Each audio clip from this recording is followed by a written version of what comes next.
Quando a princesa Anne e Catherine se posicionaram diante das câmeras, poucos previram o que se seguiu. Um momento tão sincero e comovente que paralisou o palácio. Ambas, estoicas à sua maneira, desabaram em lágrimas publicamente ao falar sobre o príncipe Louis, um membro da realeza raramente mencionado. Mas o que desencadeou esse colapso emocional? Antes de nos aprofundarmos no que isso realmente significa para a família real, certifique-se de se inscrever para não perder nenhuma atualização. Tudo começou como um compromisso beneficente a portas fechadas, sem a intenção de atrair a atenção da mídia. O gabinete de imprensa real não havia emitido um comunicado oficial. Não havia câmeras de emissoras tradicionais. Apenas uma pequena equipe de documentaristas autorizada acompanhando o trabalho filantrópico de Anne. A presença de Catherine só foi confirmada no último minuto, mas fontes internas dizem que a atmosfera mudou no momento em que o nome do príncipe Lou foi mencionado na conversa. Anne, conhecida por sua compostura e franqueza, congelou no meio da frase. Catherine estendeu a mão para pegar a água, mas não conseguiu erguer o copo. O momento ficou pesado, um peso invisível que ninguém sabia como suportar. Então, a tensão se dissipou. Primeiro, Anne baixou a cabeça, visivelmente tremendo. Os olhos de Catherine se encheram de lágrimas e quando finalmente falou, sua voz embargou ao dizer: "Há tanta coisa que eles não sabem." Em segundos, assessores reais correram para interromper a transmissão. Algumas tentaram proteger as câmeras, outras sussurravam em fones de ouvido, mas era tarde demais. Aqueles 6 segundos de emoção descontrolada já haviam sido capturados e, mais importante, testemunhados. As mulheres foram escoltadas para fora do palco, deixando a plateia atônita, sem saber se tinham acabado de presenciar algo verdadeiramente espontâneo em um mundo regido por protocolos. De volta ao palácio, o clima se tornou frenético. Uma reunião de crise foi convocada em menos de 1 hora. Protocolos de controle de danos foram iniciados, mas a verdadeira história não estava nas imagens. Estava no que o palácio não divulgou. Relatos sugerem que uma declaração conjunta, pré-aprovada de Anne e Catherine, havia sido preparada dias antes, supostamente abordando rumores sobre o afastamento contínuo do príncipe Lourenço da vida pública. Essa declaração, no entanto, nunca foi divulgada. Fontes internas do palácio afirmam que o próprio rei Charles interveio, instruindo a assessoria de imprensa a suspender o comunicado e adiá-lo. Nenhuma razão oficial foi dada, e a única ação pública foi um comunicado de imprensa vago descrevendo o evento como emocionalmente carregado e profundamente pessoal. Mas essa linguagem vaga só alimentou ainda mais os rumores. Especulações explodiram nas redes sociais com o vídeo vazado em poucas horas e viralizando com a #NumberTruth. O que realmente incomodou muitos não foi apenas o colapso em si, mas a maneira como a máquina da realeza tentou abafá-lo. Fontes próximas ao palácio sussurravam sobre silêncios profundos e conversas emocionadas por trás de portas douradas.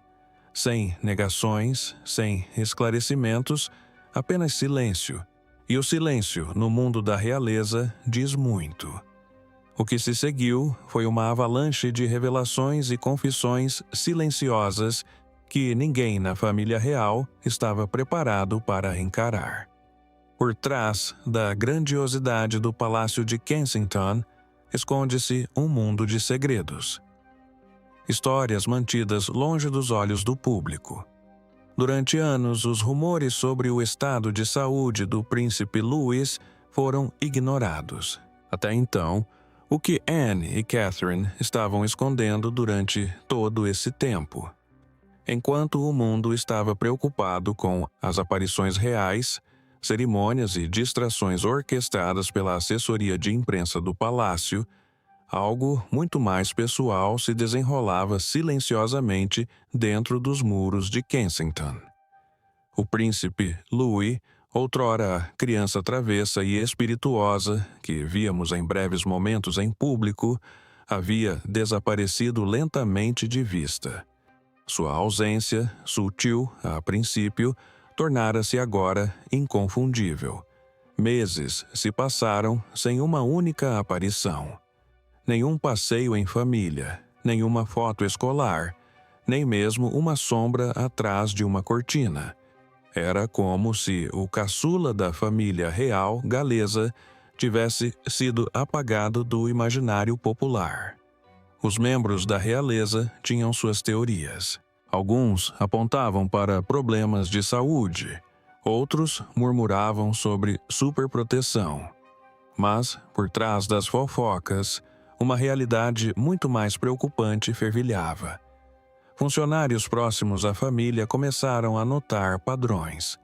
Louis não falava mais livremente, não ria mais nos corredores.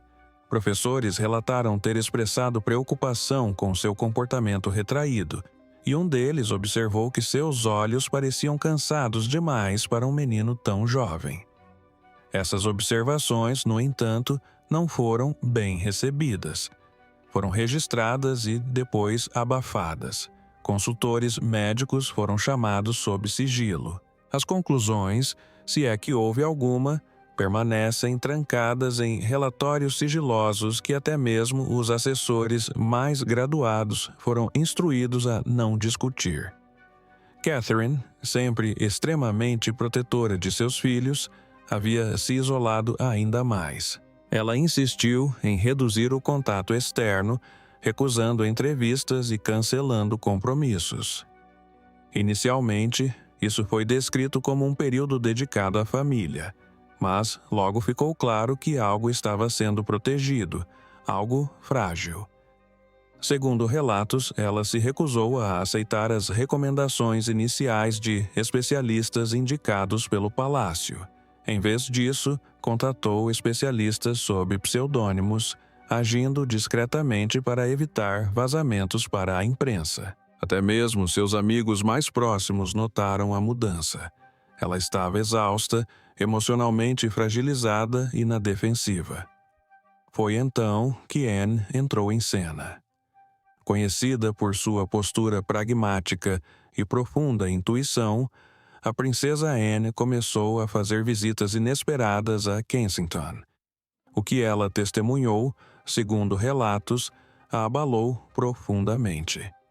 O vínculo entre mãe e filho ainda estava intacto, mas abalado pela preocupação e por um sentimento compartilhado de impotência. Fontes afirmam que Anne passava longas horas nos jardins com Catherine, conversando em voz baixa, debruçando-se sobre anotações e documentos manuscritos. E lentamente, algo tácito começou a emergir.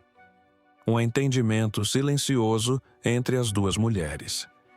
Alguns começaram a chamar isso de pacto de decisão. Os detalhes desse pacto permanecem obscuros, mas suas consequências reverberam por todas as camadas da família real. Há quem diga que Anne aconselhou Catherine a manter Louise afastada das funções reais por tempo indeterminado. Outros acreditam que o pacto envolvia um juramento de confrontar a monarquia diretamente caso a condição de Louise fosse explorada ou mal interpretada. Há até quem sugira que Ana ameaçou abandonar seus deveres se fosse obrigada a permanecer em silêncio. Os médicos, por sua vez, recusaram-se a comentar. Nenhuma declaração oficial foi emitida sobre o estado de saúde de Louise. Os pedidos de comentários são recebidos com um silêncio gélido. Seja o que for que esteja sendo protegido dentro de Kensington, é poderoso o suficiente para sobrepor-se ao protocolo real padrão. E com o desgaste emocional aumentando, as perguntas já não são mais sussurradas. Elas estavam sendo gritadas. Mas, embora o palácio guardasse seus segredos, o custo emocional do silêncio estava se tornando insuportável para as mulheres envolvidas. Não era apenas instinto materno, era desespero. O apelo da princesa Anne ao seu irmão, o rei Charles, à meia-noite veio acompanhado de mãos trêmulas e um aviso: estamos o perdendo. O que a levou a quebrar o protocolo real e a se manifestar com tanta urgência. Durante décadas, Ana havia sido o pilar de ferro da monarquia, ponderada, serena e frequentemente considerada distante. Mas por trás dos muros de Clarence House, no meio da noite, ela não era nem calma nem ponderada. Estava alarmada. Após semanas de silêncios tensos e conversas sussurradas com Catarina, a portas fechadas no palácio, algo havia mudado em Ana. Ela não conseguia mais suportar o peso do silêncio. E assim, contrariando todos os códigos de discrição que lhe foram incutidos desde a infância, ligou para Charles sem avisar, sem agendar e de uma forma nada habitual. Charles, aparentemente pego de surpresa, ainda estava em seus aposentos privados.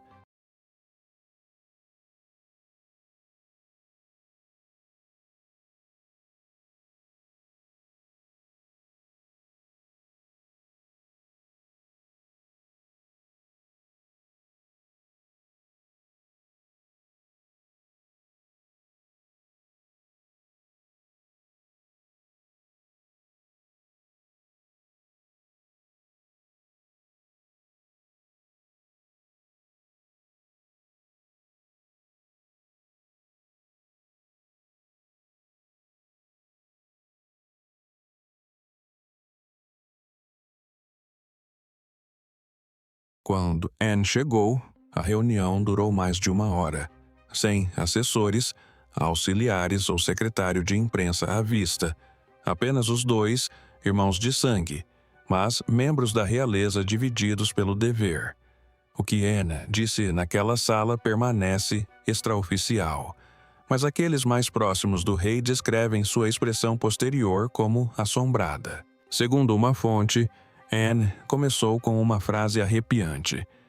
Ele está escapando pelas brechas e ninguém percebe. A urgência era inegável. Anne não falou em hipóteses. Ela deu exemplos.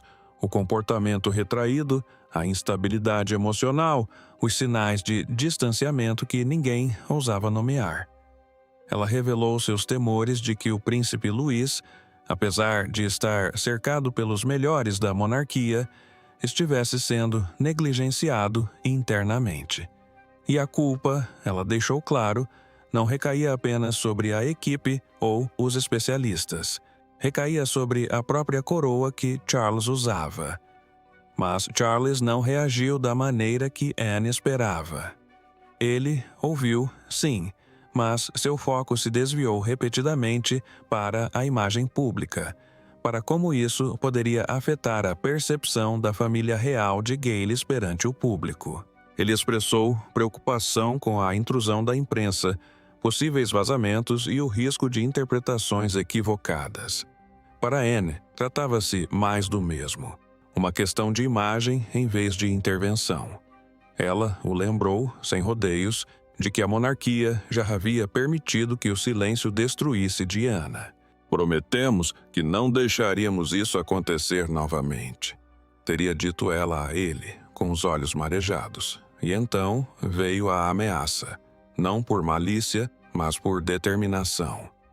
Anne, que nunca havia se envolvido em jogos midiáticos ou buscado os holofotes, disse a Charles que, se o palácio continuasse a protelar, ela se pronunciaria, não como princesa, não como membro da realeza, mas como uma tia que se recusava a ficar de braços cruzados enquanto uma criança sofria atrás de cortinas de veludo. Ela advertiu que, se necessário, tornaria públicas suas preocupações por meio de trabalhos de caridade, declarações públicas e até mesmo revelações extraoficiais. Não foi um apelo, foi uma promessa. O rei não respondeu de imediato. O silêncio na sala prolongou-se demasiado. Para Ana, aquele silêncio foi a confirmação que ela temia.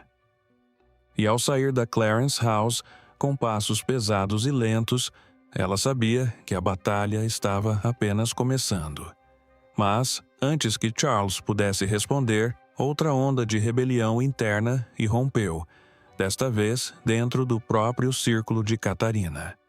Catarina sempre fora composta, sempre serena, até que deixou de ser. Num momento de exaustão e vulnerabilidade, ela confessou a um antigo assessor algo que mudaria a narrativa para sempre. Não sei mais como contatá-lo. A imagem de Catarina, elegante, graciosa e serena, havia se tornado um pilar da monarquia moderna. Ela representava continuidade, calor e força maternal.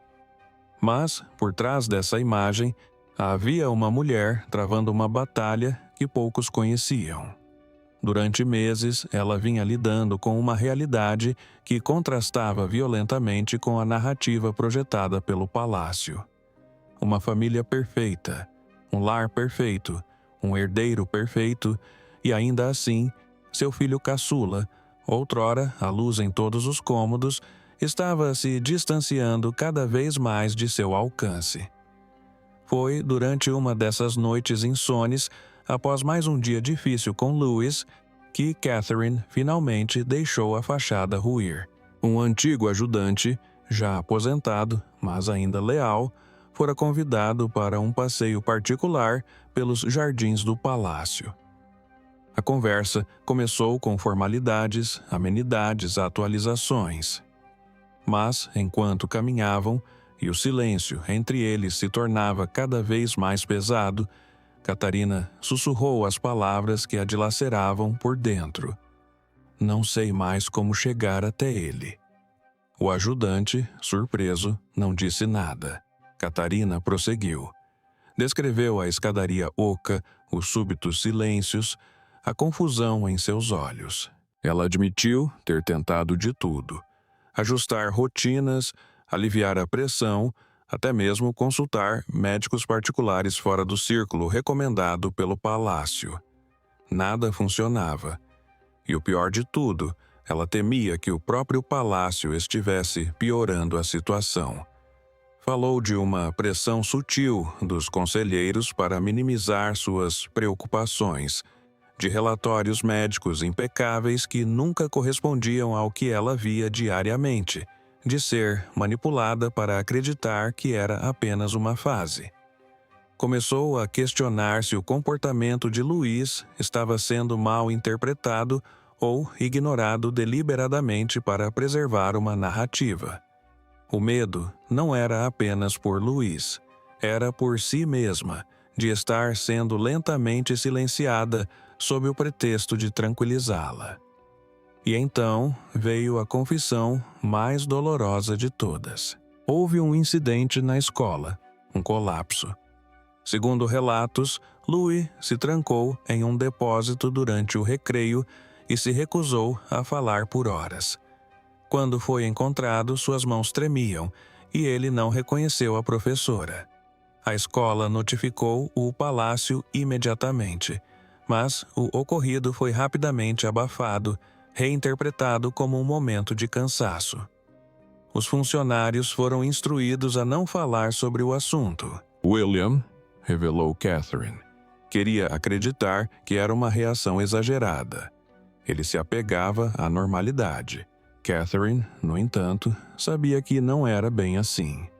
Naquela noite, a ex-ajudante, sem o conhecimento de Catherine, documentou a conversa, não por traição, mas para se proteger caso ela fosse silenciada algum dia. O bilhete dizia, segundo consta, essa confissão se tornou um catalisador, desencadeando uma série de eventos que iriam desmascarar a fachada cuidadosamente construída do palácio. Um único vídeo, apenas 6 segundos, foi tudo o que bastou para desvendar a história. Imagens gravadas por um funcionário do palácio durante um evento familiar a portas fechadas, capturaram um momento tão perturbador que os assessores da realeza tentaram apagá-lo permanentemente, mas ele vazou. O vídeo apareceu repentinamente, primeiro em uma conta anônima e, em seguida, em todas as plataformas em questão de horas. Não era de alta qualidade, mas não precisava ser. O conteúdo era inegável. O príncipe Louis, de pé à margem de um pequeno grupo, parecia sobrecarregado, com as mãos trêmulas e o olhar perdido no horizonte. O ruído de fundo estava abafado, mas não o suficiente para disfarçar a tensão no ar. Uma voz masculina, firme e tensa, disse Williams inequivocamente: "Isto não está a ajudar Catherine." E a dela, mais suave, mas embargada, respondeu: "Ele precisa de tempo. Por que não consegue ver isso?" Então a câmera tremeu. Alguém tinha percebido a gravação. O vídeo foi cortado, mas foi o suficiente. Em poucas horas, o palácio entrou em modo de defesa total. Um porta-voz desconsiderou o vídeo, alegando manipulação. Alegaram que a declaração foi tirada de contexto e a classificaram como parte de uma campanha de desinformação online. Mas isso só piorou a situação. Veículos de imprensa investigativos obtiveram o arquivo bruto e o enviaram para equipes forenses independentes. Os resultados chegaram rapidamente. Não editados, autênticos e com data e hora exatas do suposto evento privado em Windsor. O palácio não só foi pego de surpresa, como foi exposto. O que se seguiu foi um incêndio digital descontrolado. Número: onde está Louis? Começou a ser um dos assuntos mais comentados em mais de 20 países. As postagens inundaram a internet. Algumas de apoio, outras indignadas, muitas simplesmente com o coração partido. As pessoas exigiam transparência. As perguntas se transformaram em acusações. Há quanto tempo isso vinha acontecendo? Por que ninguém tinha sido honesto? E ainda mais perturbador, o que mais estava sendo escondido dentro do palácio? Caos. Todos os departamentos se mobilizaram para avaliar os danos. Assessores de imprensa discutiram com secretários particulares. A segurança iniciou auditorias internas para rastrear o vazamento. Mas não era apenas o público que exigia respostas. As tensões explodiram dentro da própria família. Segundo relatos, William se recusou a comentar. Charles, furioso, ordenou um congelamento total da mídia e, em meio ao alvoroço, duas figuras-chave desapareceram. Anne e Catherine, antes visíveis por meio de seu trabalho de caridade e compromissos cuidadosamente agendados, silenciaram completamente. Nenhuma aparição pública, nenhuma declaração, nem mesmo um comentário sussurrado por canais não oficiais. Durante dias, o silêncio se aprofundou, e, no entanto, a pressão não diminuiu. Pelo contrário, aumentou. As especulações se tornaram sombrias. Teorias surgiram. Alguns afirmavam que Catherine havia sido silenciada. Outros temiam que Louis tivesse sido expulso dos domínios reais para sempre. Cada minuto sem resposta representava mais um golpe para a credibilidade do palácio. E a estratégia habitual da família, esperar a tempestade passar, já não funcionava. O mundo estava observando. E desta vez, não se tratava de escândalo. Tudo girava em torno de uma criança.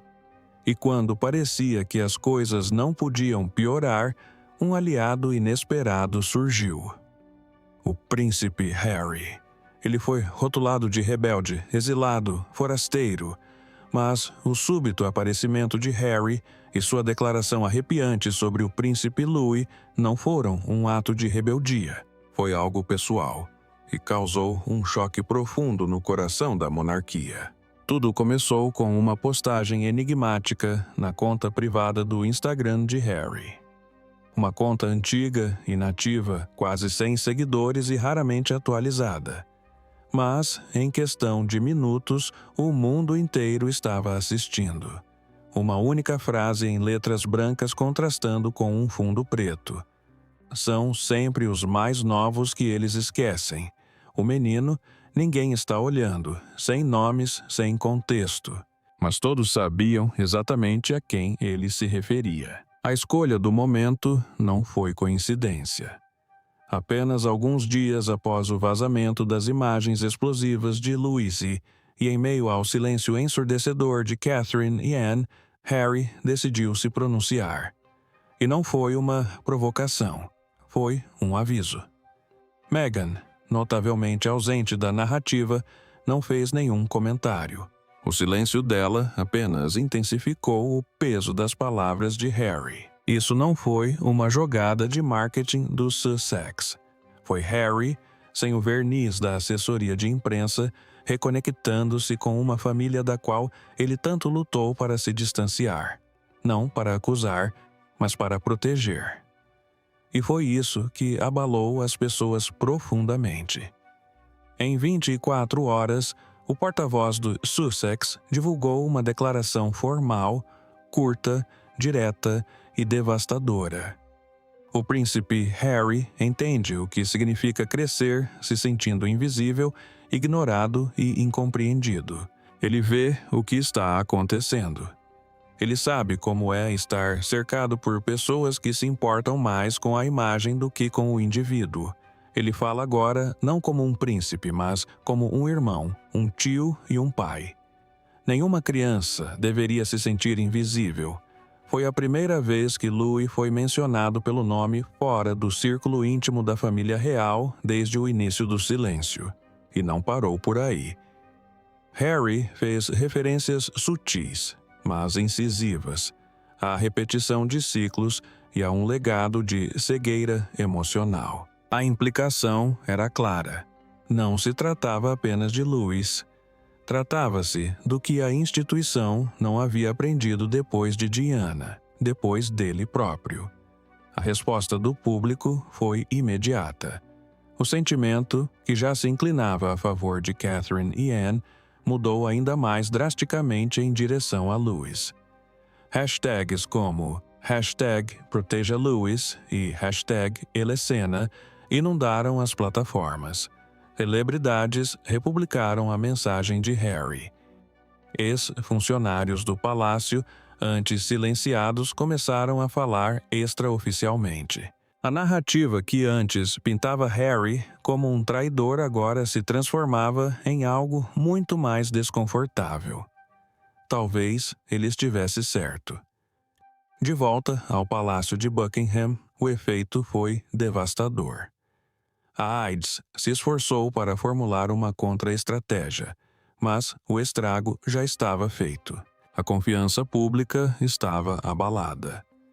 Em uma decisão de última hora, o rei Charles e a rainha Camila cancelaram um compromisso de alto nível agendado para aquela semana, uma cerimônia pública de arte que vinha sendo planejada há meses. Nenhuma razão foi dada. Nenhuma data alternativa foi anunciada. Fontes internas dizem que o cancelamento partiu diretamente de Charles, que estava visivelmente abalado pela comoção internacional e pela crescente percepção de que a monarquia estava em desacordo com sua própria linhagem. Mas o caos estava apenas começando. A revelação mais dramática ainda estava por vir. Uma que viria não de um membro da realeza, mas de um forasteiro detentor de segredos reais. Trancado em um cofre de segurança máxima, estava o diário manuscrito de uma babá da realeza. Suas observações, medos e cartas secretas que ela nunca ousou enviar. Até agora, o que ela revelou pinta um retrato perturbador do mundo interior do príncipe Louis. Nunca deveria ter vindo à tona. O diário, guardado discretamente em uma gaveta trancada, acompanhou a babá durante os 2 anos mais difíceis de seu serviço. Ela fora designada para cuidar do príncipe Louis durante o que o palácio publicamente chamava de período de transição, mas que ela registrava em particular como algo muito mais perturbador. Através de anotações cuidadosamente datadas e cartas inacabadas, as páginas revelavam uma realidade muito distante da perfeição cuidadosamente idealizada das fotografias oficiais. Repetidamente, as anotações retornavam a uma frase: o quarto vermelho. A princípio, parecia imaginação infantil, mas, com o passar dos meses, sua escrita se tornou mais alarmada. Louise evitava o corredor que levava até lá. Ele empalidecia só de ouvir falar nisso, e em pelo menos 3 ocasiões a babá notou que ele acordava gritando, dizendo: "Não me mandem de volta para lá." O palácio jamais reconheceu a existência de tal quarto. No entanto, funcionários familiarizados com a propriedade confirmaram que o local já existiu e foi usado como escritório particular, sendo agora raramente aberto ao público. Mais arrepiantes ainda foram as descrições da babá sobre o isolamento. Louis era frequentemente deixado sozinho por longos períodos, suas interações limitadas, seu mundo se reduzindo. O diário registrava longos períodos de silêncio, uma quietude entorpecente que não parecia natural para uma criança, e uma sensação de retraimento que parecia se intensificar a cada dia. A babá, treinada para seguir o protocolo, ainda tentava expressar suas preocupações de forma calma e respeitosa. Ela solicitou transferência 2 vezes, alegando desgaste emocional. Ambos os pedidos foram negados. Entre os documentos encontrados havia uma carta que ela escreveu, mas nunca entregou. Endereçada diretamente a Catherine, o título era contundente: "Ele está se retirando." Nela, ela implorou à duquesa que interviesse de forma mais direta. Ele não chora, ele não grita, ele desaparece em si mesmo. Ela escreveu: "Temo que estejamos vendo-o desaparecer em tempo real." A carta nunca foi postada.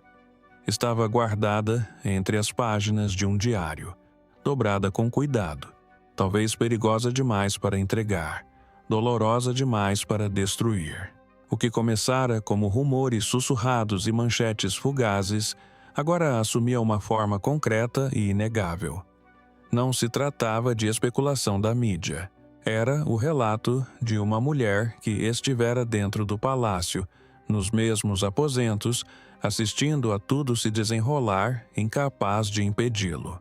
Suas palavras pintaram um padrão de silêncio, repressão e desespero. Não eram dramáticas, eram cruas, e isso as tornava ainda mais aterrorizantes. E, no entanto, uma pergunta pairava sobre tudo. O que era a Sala Vermelha? Insinuava o diário, mas nunca respondia. Esse mistério tornou-se o centro de um frenesim. Detetives virtuais, jornalistas e até ex-assessores do palácio deram seus palpites. Alguns descartaram o mistério como simbólico. Outros insistiram que ela guardava algo mais, algo que o palácio jamais quis que fosse descoberto. Com a crescente pressão pública e sem mais segredos a esconder, o palácio foi forçado a tomar uma decisão que mudaria a narrativa para sempre. Sem protocolo real, sem coletiva de imprensa, apenas emoção pura. Em uma transmissão de emergência veiculada pelos canais reais, as princesas Anne e Catherine sentaram-se lado a lado e finalmente quebraram o silêncio. O que revelaram deixou toda a nação em choque. Era uma imagem que o público jamais vira. Sem grandes salões, sem insígnias oficiais, apenas 2 mulheres sentadas próximas uma da outra num sofá simples, o peso do momento gravado em suas expressões. Não houve introdução ensaiada, nem brasão real ao fundo. O que se seguiu não foi um discurso. Foi um acerto de contas. Anne falou primeiro, com a voz firme, mas carregando décadas de convicção contida. Não se trata de títulos, começou ela. Trata-se de uma criança, meu sobrinho, o filho dela. Ela lançou um breve olhar para Catherine, que visivelmente se segurava para não chorar. Anne não esperou pela aprovação do palácio. Ela não falou em abstrações. Ela nomeou a verdade, desmascarou a ficção e admitiu o que a instituição havia passado meses negando. Algo estava profundamente errado e fora permitido que continuasse sem controle. Então, Catherine respirou fundo e começou. Suas palavras, embora baixas, atingiram como um trovão. Ela revelou que o príncipe Louis havia sido diagnosticado com uma condição que exigia apoio emocional intensivo, uma condição que eles tentaram compreender em particular, mas encontraram resistência em todos os níveis. Ela explicou que as recomendações profissionais foram ignoradas, os alertas internos abafados e, o mais doloroso, que seu próprio apelo foi minimizado. Disseram que eu estava exagerando, disse ela com os lábios trêmulos. Disseram-me para sorrir para as câmeras, mas por trás delas estávamos nos despedaçando. Não houve nenhuma tentativa de distorcer a narrativa. A honestidade de Catarina expôs o silêncio sistêmico, a falta de intervenção atempada e o custo emocional de preservar a imagem imaculada da monarquia. Ela não pediu simpatia, pediu conscientização. Não esperem, disse ela às outras famílias que assistiam. Se seu filho está com dificuldades, fale até que alguém ouça. Anne assentiu silenciosamente ao lado dela. Era uma frente unida, forjada não pela política, mas pela dor. E naquele momento, a monarquia rachou, não por fraqueza, mas pela verdade. A reação do público foi imediata. As redes sociais, os programas de entrevistas e até mesmo os noticiários internacionais mudaram o tom da indignação especulativa para a empatia coletiva. As pessoas começaram a compartilhar suas próprias histórias. Celebridades, profissionais da pediatria e líderes mundiais elogiaram a coragem necessária para dar esse passo. Mas nem todos se comoveram. Durante a transmissão, o rei Charles permaneceu invisível. Fontes do palácio confirmaram, posteriormente, que ele estava assistindo de Sandringham, mas não se manifestou publicamente, não apareceu em público, não emitiu nenhuma declaração. Seu silêncio falou mais alto do que qualquer decreto real. E, a portas fechadas, esse silêncio foi recebido com um novo tipo de fúria, não apenas do público, mas também de sua própria família. Mas, quando parecia que a situação havia se resolvido, uma decisão real final reacendeu a tempestade. Em vez de buscar a reconciliação, o rei Charles emitiu um decreto final que chocou até mesmo seus conselheiros mais próximos. A medida foi rápida, fria e irreversível, e suas consequências podem ter levado Catherine e William a um ponto de ruptura dentro dos muros do palácio. Após a transmissão emocionante, muitos esperavam um gesto de reconciliação do rei, uma demonstração pública de união, uma declaração mais amena, talvez até mesmo uma reunião a portas fechadas para reorganizar a família fragmentada. Mas o que se seguiu não foi nada disso. Em 72 horas, a ordem oficial foi assinada e divulgada pelo sistema de comunicação do palácio. O príncipe Louis não participaria mais de nenhum compromisso real futuro. A razão dada foi breve e objetiva: sua proteção. Para o mundo exterior, pareceu uma medida de proteção, mas, para aqueles dentro do círculo íntimo, a mensagem era inequívoca. Isso não era proteção. Foi uma remoção, um exílio silencioso sob um véu de preocupação. Charles tomou sua decisão não em colaboração com Catherine ou William, mas em consulta com membros da corte de alto escalão, aqueles mais preocupados com as aparências do que com a cura. O objetivo era o controle, não o cuidado. Quando Catherine foi informada do decreto, fontes dizem que ela não disse nada. Ela simplesmente se levantou, acenou com a cabeça uma vez e saiu da sala. Momentos depois, um funcionário a encontrou sozinha no Jardim Oeste, enxugando as lágrimas. Não eram lágrimas de choque, eram lágrimas de traição. Não apenas da instituição, mas da sua própria família. William, que estava presente durante a discussão, não disse nada para se opor ao decreto. E para Catherine, aquele silêncio foi mais profundo do que qualquer protocolo real jamais poderia ser. O abismo entre eles cresceu imediatamente. William, dividido entre o dever e a paternidade, ficou paralisado pelo peso da coroa que se esperava que herdasse. Os mais próximos a ele dizem que ele acreditava que seu silêncio protegeria a estabilidade da monarquia. Mas, ao fazer isso, ele perdeu a confiança de Catherine. Ela havia se exposto ao mundo, vulnerável e vulnerável. E agora, o homem que outrora lutara ao seu lado escolhera a cautela em vez da coragem. A princesa Anne, mais uma vez, recusou-se a permanecer em silêncio. Rumores no palácio dizem que ela invadiu o escritório particular de Charles e exigiu uma explicação. Ela não a recebeu. Em vez disso, ela ouviu uma resposta decorada de um assessor. O rei acredita que isso é do interesse de todos. A resposta de Anne foi simples, mas mordaz. E quanto a Louise? Antes de partir, ela deixou sua posição clara. Se a monarquia não conseguia apoiar seus membros mais vulneráveis, então não merecia seus serviços.